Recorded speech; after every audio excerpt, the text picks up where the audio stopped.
Aloha, it's Kiana, and here are today's top Hawaii headlines from the editors at the Honolulu Star-Advertiser. Also, huge mahalo to Long's Drugs Hawaii for sponsoring the show. Head on over to your neighborhood Long's Drugs for all your shopping needs. The U.S. is getting another vaccine in the ongoing fight against COVID-19. The Food and Drug Administration today cleared Novavax shots for adults already available in Europe and other regions. Novavax joins 3 other COVID-19 vaccine options already available to Americans. Unlike Pfizer and Moderna's mRNA vaccines, the Novavax shot is a conventional protein-based vaccine. Experts expect the more established immunization choice will persuade people who are unvaccinated to roll up their sleeves.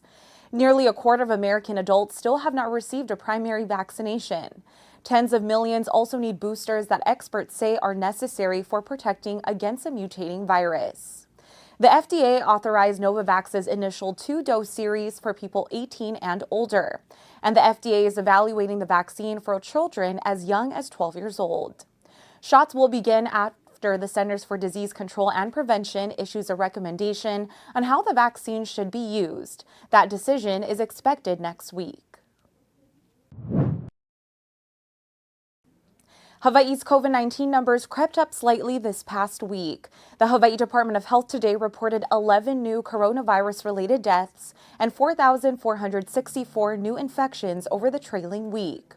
Hawaii's COVID-19 death toll stands at 1,535, and health officials have recorded 317,540 cases since the start of the pandemic.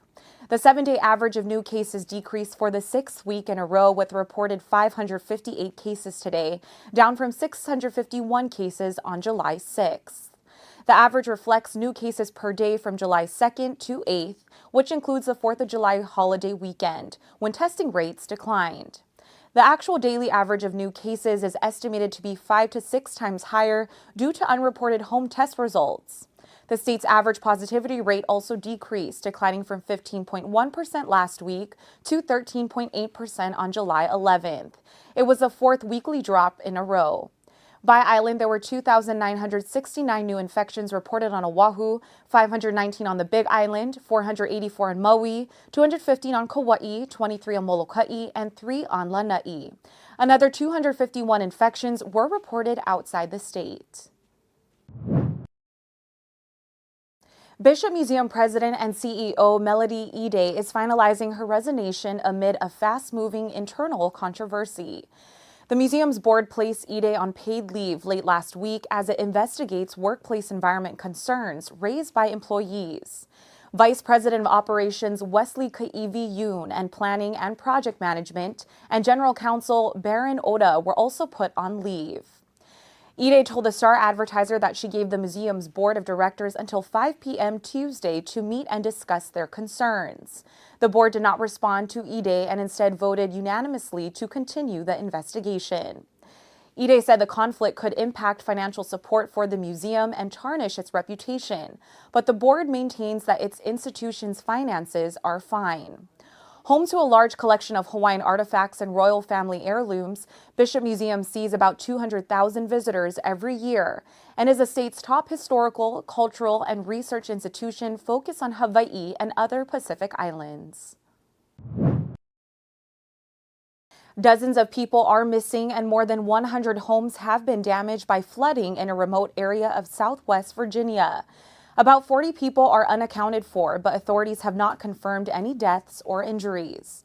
The number of missing is expected to decrease as rescue teams survey the area. First responders in Buchanan County began to receive reports of rising water Tuesday night. Crews started to conduct aerial surveys to determine the extent of the flooding today. A local sheriff's office said several small communities in the county were impacted. Buchanan County was hit by serious flooding in September when remnants of a hurricane washed away homes and left 1 person dead. According to authorities, this week's flooding was less severe but more widespread. Indoor masking will no longer be required in Hawaii's 257 regular public schools starting August 1st. The change prompted praise from those who feel that the COVID-19 precaution harms students. Other parents and some doctors criticized the move, saying it will put children and school employees at risk. Targeted indoor masking will still be recommended but not required in some situations. State epidemiologist Dr. Sarah Kemble also announced that the health department's school guidance will no longer call for quarantines. Kemble said the changes are appropriate because the COVID landscape has changed. She cited the wide availability of vaccines, high levels of immunity, and relatively low occurrence of critical illness. Detailed guidelines will be published in the coming weeks. Officials announced the changes in hopes of helping parents, students, and educators make decisions like getting vaccinated and boosted before the school year begins. For more on these stories and all the latest headlines, subscribe to the Honolulu Star-Advertiser. Visit Hawaii's top source for breaking news online at staradvertiser.com and download the Star-Advertiser mobile app. Mahalo, have a great day, and we'll see you back here tomorrow.